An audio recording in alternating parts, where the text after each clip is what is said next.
What's up, cyber and crypto friends? Hope everybody's having a great week so far.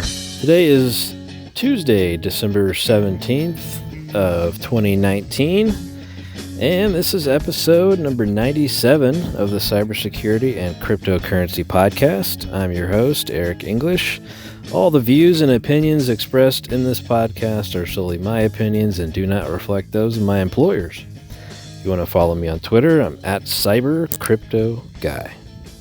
Alright, so found some cool stuff to talk about today, and we'll just dive right into a lot of this stuff. Of course, there's, some of the same repeat topics, like ransomware and, of course, data leaks and all kinds of fun things like that. So those are still, of course, something that we're going to talk about.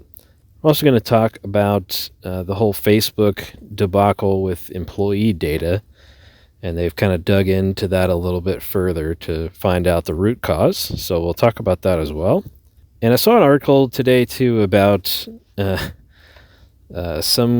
big hotshot guy in cybersecurity saying that crypto-jacking is a emerging threat, and I guess I disagree with that, but I'll talk about that as well. There's also a pretty big iOS bug that was patched, basically causing a denial of service. So I'll talk about that too. I'll briefly touch on Visa and their warning that they issued about gas pumps. And I'll also talk about some of the tools that have been coming out on kitploit.com. A lot of cool stuff there. Another pretty big topic this week, or I guess this was almost last week, the company Nginx, they make a lot of the popular web server software, like next to Apache. They're kind of, I'd say, 1A, 1B.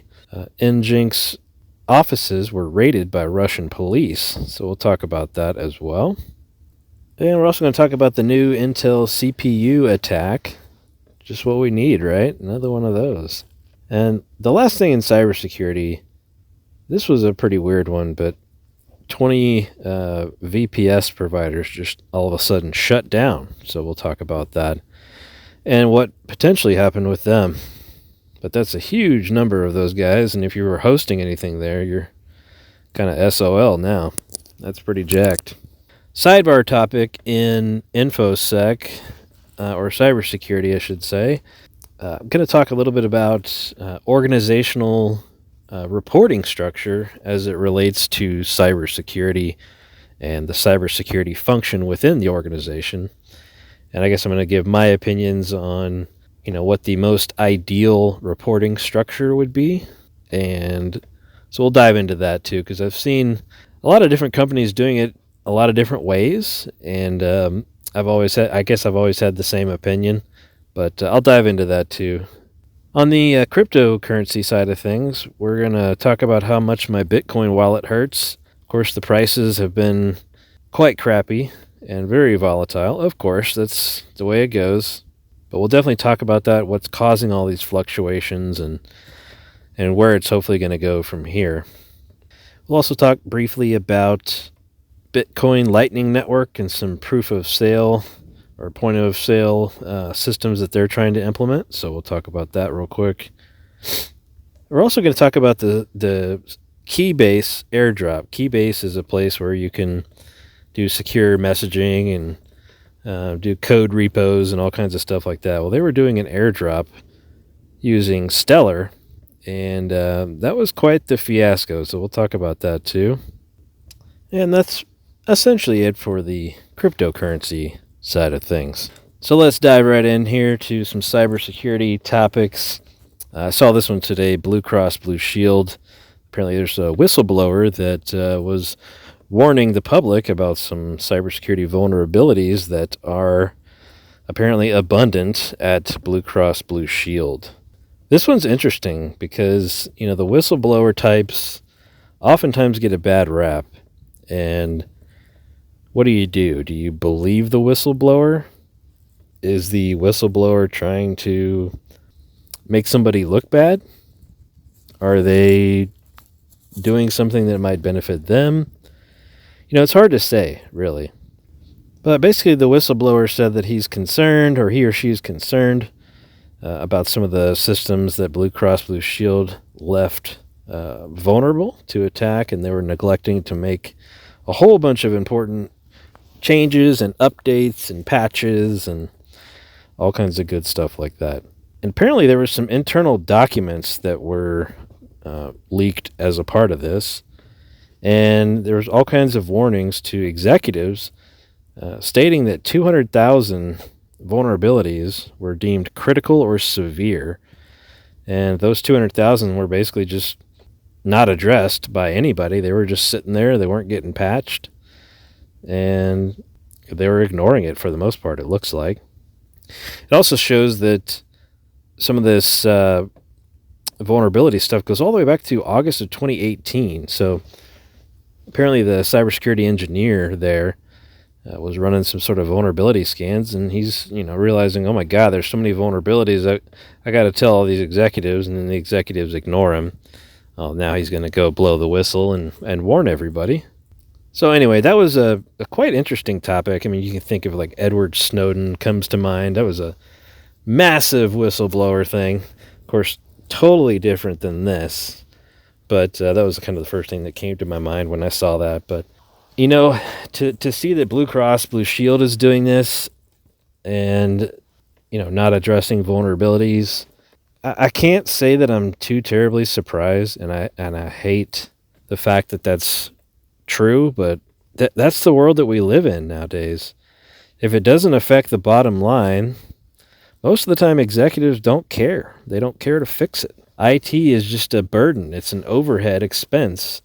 It's not really looked at as part of the overall function of the business. It's more of just an overhead cost and an expense and a necessary evil a lot of times. So anyway, if you have a Blue Cross Blue Shield insurance plan, you might want to ask some questions to them. All right, some other news here.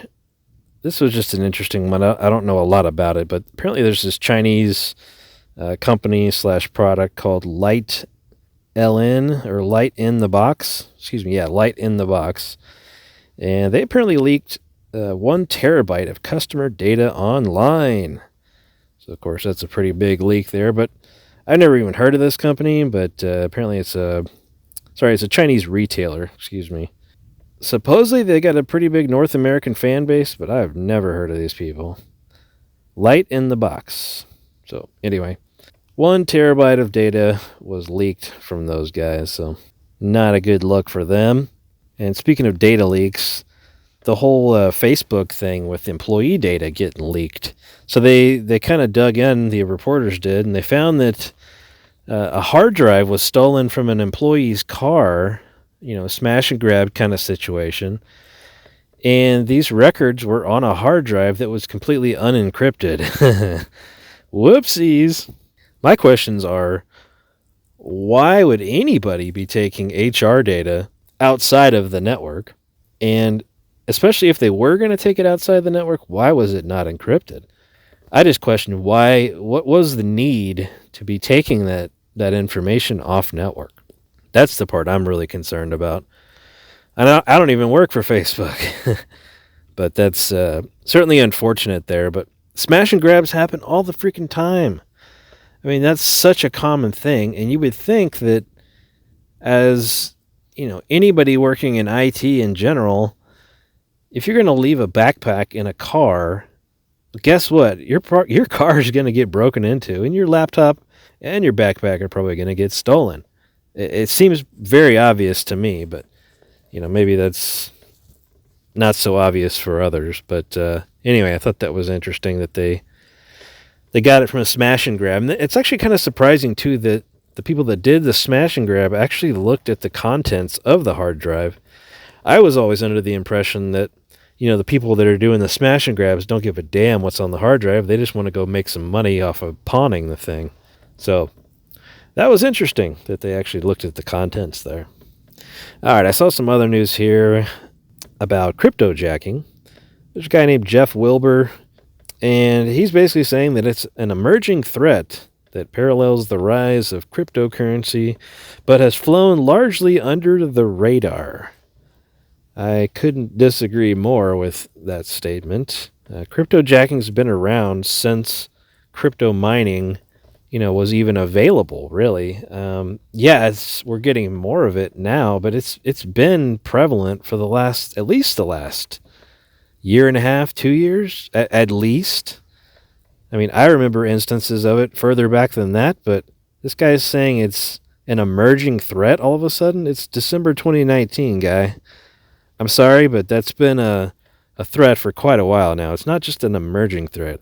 So I don't quite understand why he was saying it's an emerging threat. This has been an ongoing thing. So anyway, I just thought it was more misinformation than anything else on that particular topic. But apparently he's a big shot guy and he knows a lot. But I've seen it go back way farther, and it's not an emerging threat. It's been going on quite a bit.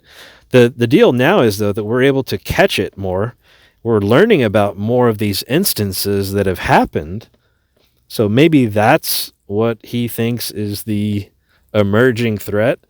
We're detecting it more, so now more reports of it are coming out. So he thinks, oh, there's an emerging threat here, but it's not. It's been around for a while. All right, so here's an interesting one too about iOS, Apple iOS. There was a vulnerability called AirDOS, or Air Denial of Service, and essentially you could use the AirDrop feature and do a denial of service. And it could lock users out of their iPhones or their iPads. So Apple did patch it. It's in iOS 13.3 with a fix for that. So thought that was interesting there. Nice denial of service vulnerability for all the Apple fans out there. But looks like it's a pretty easy fix there. All right, some other news here about some ransomware. Man, I see a lot more of these articles about ransomware. And it's also not an emerging threat, in case you're wondering. It's been going on for a while, of course. And this one was specifically about dentists, but also specifically about an IT provider that did the IT work for the dentists. So that's where this really gets scary. If they're hacking into the IT provider to then, infect their clients, that's where this is really, really getting scary there. So anyway, Krebs on Security also came out with an article about this exact same thing. He's got a ton of details in his article, but, they were trying not to pay the ransom, and, the ransom was different with each one of these dentists. So it's quite interesting to see. Now, I don't see anywhere about oh, wait, here we go. The IT company is called Complete Technology Solutions, or CTS. So they were doling out some ransomware to their dentist clients, and man, that is a tough pill to swallow. Tough pill to swallow there. And apparently, I guess it was more than 100 different dentists' offices. Oh man, ouch. Anyway. That was a bad one there. If you used outsourced IT services, here's your wake-up call. You better make damn sure that they've got awesome security controls, because otherwise this exact same thing could happen to you.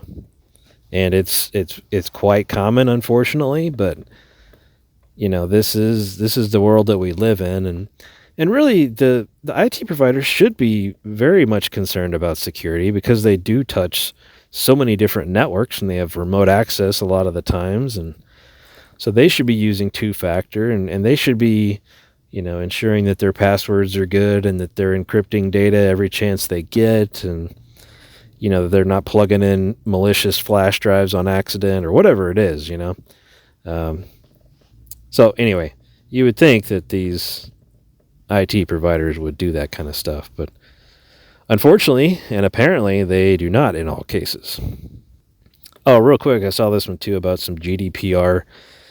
Germany recently gave out one of the biggest GDPR fines that they've ever given out. So that was interesting there. They basically gave out about 10 million in GDPR fines. Apparently, that's the biggest fine that they've done in the last few years, at least. So To me, that seems kind of like a slap on the wrist, depending on the size of the company. But you know, who knows? I guess it's massive. If it's a smaller company, that's huge, of course.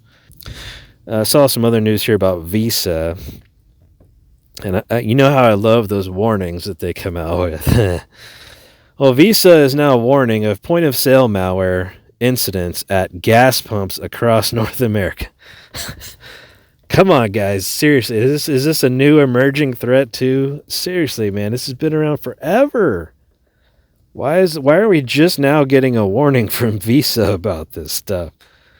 Ay, ay, ay, man.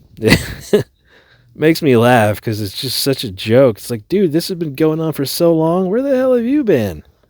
Anyway, Visa is now warning everybody about these point-of-sale malware incidents at gas pumps.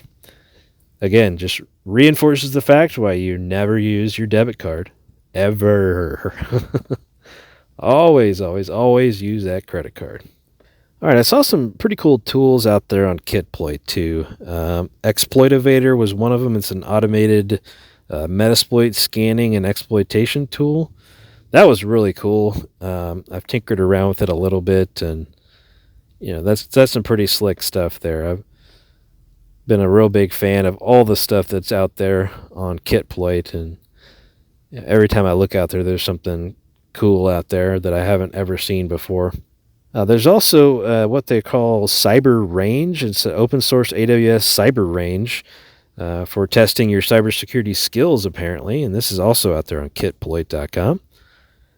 So anyway, cool stuff out there, really. If you haven't gone out there and looked, check it out. They got really cool tools to tinker around with, and certainly makes cybersecurity more interesting to see, how the community is taking these tools and automating them, or enhancing other things, or combining tools, or whatever. So super cool stuff right there.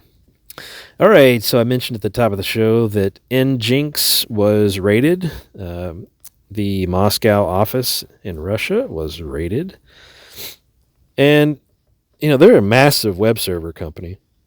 But apparently this was over a copyright infringement complaint. So there's apparently a whole bunch of reports about this copyright infringement complaint. So a lot of different companies apparently are now trying to sue them for this, apparently. So this is interesting here. I had no idea, and I figured, it's a web server. People can do whatever the hell they want to with it. How is there a copyright issue? That doesn't make a whole lot of sense, but anyway, there's more details there in the article, so I'll post that in the show notes there if you want to check that out. I don't think it's going to affect Nginx at all, really. It's certainly not going to affect availability of your websites or anything like that if you use that, so nothing really too crazy to worry about there. All right, so some other news here about...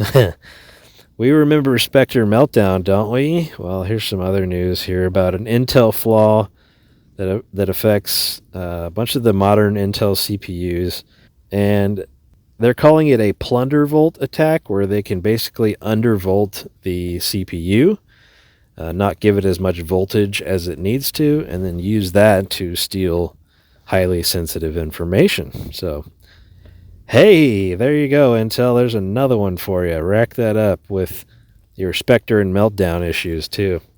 And the last article that I wanted to talk about in cybersecurity was the 20 different web hosting providers that just all of a sudden shut down. And they're basically claiming that this was part of a cyber attack. And I'm wondering if this was just like a huge, ransomware thing, that all 20 of these got hit with some ransomware and they just couldn't recover. I don't know. I mean, this is crazy to read about this. They just completely shut down and closed their doors, and they said they're going to wipe all of their servers. I mean, holy crap. That's crazy. So some of the providers were Arca Hosting, Bigfoot Servers, DCN Host, N3 Servers, Strong Hosting, Megazone Hosting. Again, there's a whole bunch of others listed in here, but, of course, these are some fly-by-night companies, and, I'm sure that they were making money off of Black Friday, Cyber Monday kind of promotions and stuff. And apparently they all got some sort of cyber attack, or they all got infected with something. Maybe it was a ransomware. There's really no indication in any of the articles that I found about what exactly happened. But it was big enough that they completely shut it down. So that was interesting there. It's just one more reason to not use some fly-by-night company you've never heard of. Always want to use the top name companies that you know are going to be around for a while. Unless you don't care about your data getting lost, then of course, get the cheapest deal with the fly-by-night company. All right, sidebar topic was about the reporting structure of the cybersecurity function at an organization. And I've seen it done a lot of different ways, and I just kind of wanted to chime in on my 2 cents there and for what it's worth. But I see a lot of times that the cybersecurity function itself and all the people working in cybersecurity report to another IT manager. Let's say it's like a infrastructure manager of some sort. And so the whole cybersecurity function is going to report to that infrastructure person. Well, what if that infrastructure person is trying to hide something from, his boss, which could be a CTO or whatever it is? Well, guess what? He's going to try to hide that thing, and there's no accountability because, hey, the cybersecurity folks reported it to their boss, which is the infrastructure manager.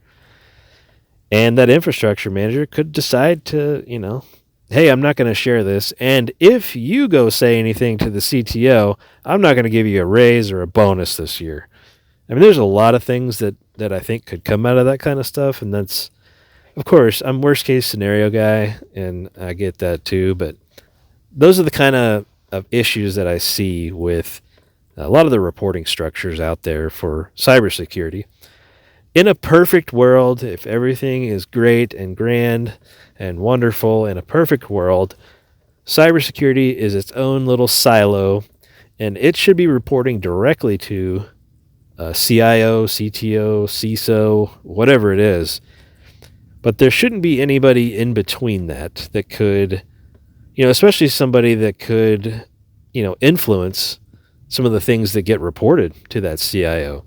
Of course, the CIO wants the best for, or the CTO, whatever, they want the best for the entire organization, but they don't have some specific agenda about something they're trying to hide. In most cases, of course. So anyway, I've always been of the mindset that there needs to be accountability. And if the cybersecurity function reports directly to a C-level executive, that's the accountability, and that cybersecurity group can now be completely agnostic to any sort of influence. They're not going to be influenced by an infrastructure manager or a service desk manager, whatever it is. They're not going to be influenced by them to withhold any information. And therefore, you're going to get a lot more accountability and a lot more honesty and transparency within the organization. Again, this is perfect world, and it's my 2 cents, but I just see a lot of folks doing it that way, and I just feel like it's the wrong way to go. Really, cybersecurity should be separated from all those things, and even have it report to somebody completely different, like CFO. I've even seen that sometimes. Anyway, you could even fold it under a legal risk compliance umbrella as well for cybersecurity. Anyway, that's just my 2 cents. I see a lot of that, and the debate is always heavy, and I'm always like, well, why wouldn't you just have it siloed off? And that way it can hold everybody accountable. It doesn't matter what department you're in IT. If the cybersecurity function is autonomous and, they're not having to report to one of those other people in IT, they can be completely honest and transparent with the C-level executives. So anyway, my 2 cents there on cybersecurity org structures, and again, it's my 2 cents on how it should be done in a perfect world. All right, let's jump over to cryptocurrency. Does your Bitcoin wallet hurt yet? Oh man, mine does. Bitcoin went down to 6,600, and man, that is painful. Ethereum's at 121. Ripple is at 18 cents. Oh, man. This is just brutal, brutal, brutal prices. And, a lot of the analysts are saying that we have to hit certain numbers to be able to break out of this stuff. The number from the other day when we were at about 7,000, the number was 7,300 in order to break out of this drop that we're having. Obviously, the 7,300 didn't happen, and then we dropped to 6,800, and then we recently just dropped again to 6,600. So those prices really, really hurt everybody's Bitcoin wallets out there, and I feel your pain because that's a tough one to watch there, but I'm still going to hold on, and either way, Bitcoin's still up double since the beginning of this year, so I guess technically it's still a win potentially, but anyway, certainly sad to see those prices dip so much. Some other news here in cryptocurrency. I saw this the other day that the Bitcoin Lightning Network is now apparently going to be used on some point-of-sale systems and point-of-sale apps. So that's good, but will it actually work for large retailers? I don't know. Will anybody buy into it? I don't know. That's the hard part about all this. But apparently all the Bitcoin-savvy retailers are going to try this out and see how it goes. But I'll be interested to see how many retailers actually continue with it. And, I even reported a couple of weeks ago that the Bitcoin Lightning Network had a bunch of vulnerabilities in it. You're going to go ahead and implement this in your production environment for your point-of-sale systems, and, there was a bunch of vulnerabilities found in the Bitcoin Lightning Network. Yikes. It makes me uneasy for sure, but of course I'm a security guy, so it all makes me uneasy. But anyway, that was an interesting little tidbit there. So Bitcoin Lightning is still getting a lot of praise. So we'll see what happens with that one there. Another really interesting cryptocurrency article that came out here was about Keybase. And if you've never used Keybase, it's a pretty cool little app. I'm not a real big fan of the way it's laid out, the app itself, but it does have end-to-end encrypted messaging, and you can also put Git repos out there and all kinds of good stuff. You can also, what they call, prove your identity, and if you post a certain thing on your Twitter, Keybase will go out there and validate that that's definitely you. You can also put something in your website, DNS entries, and so on and so forth to validate that you actually are who you say you are on there. So that's kind of cool too. But they were doing a Stellar Lumens giveaway, and they were going to give away a crap ton of Stellar. A crap ton. I want to say it was 300 million Stellar Lumens, which is $16 million. So, excuse me, the advertised initial airdrop was supposed to be 2 billion Stellar. And now we're actually only going to release 300 million Stellar Lumens, and that is worth $16 million. And the airdrop concept was great. The problem was, if anybody got wind of it, and a lot of people did, everybody and their mom started creating accounts out there, fake accounts, you name it, just to get in on part of this airdrop. And to the point where it was essentially just overloading Keybase, and they decided to pull the plug because they said, you know what, we don't want all these fake accounts in here. We want real people that are actually going to use the platform, not just a bunch of dormant accounts that are never going to get used. So they went ahead and put a stop to the giveaway and the airdrop. They are finishing that airdrop here over the last 2 or 3 days. It started on the 15th. They did a previous airdrop on November the 15th, and they were supposed to continue like into March or April. But this one that just started on December 15th will be the final airdrop coming from Keybase. Those are typically run over a 3 or 4 day period. Just, it takes a while for their bots to get through and make all those payments to every single Keybase user. But it's unfortunate to see that. But of course, people are going to take advantage of it if you let them. And that's exactly what people did. Keybase allowed it to where basically if you referred somebody and you were already eligible and you referred somebody to Keybase, that would in turn make them eligible. And so, of course, a bunch of people signed up, and here you go. So anyway, that one's sad. I was enjoying that while it lasted, of course, but it is no more now, unfortunately. So that's the way it goes, I guess. Not surprised. There's always something like that with crypto, some sort of scam, or a bunch of people got to ruin it for everybody else. Just the way it goes. All right, folks, that's all I got for today. If you want to follow me on Twitter, I'm at CyberCryptoGuy. That's CyberCryptoGuy on Twitter. Check me out on there. I retweet a bunch of the articles that we talk about here on the show. Thanks for listening, and we'll talk again soon.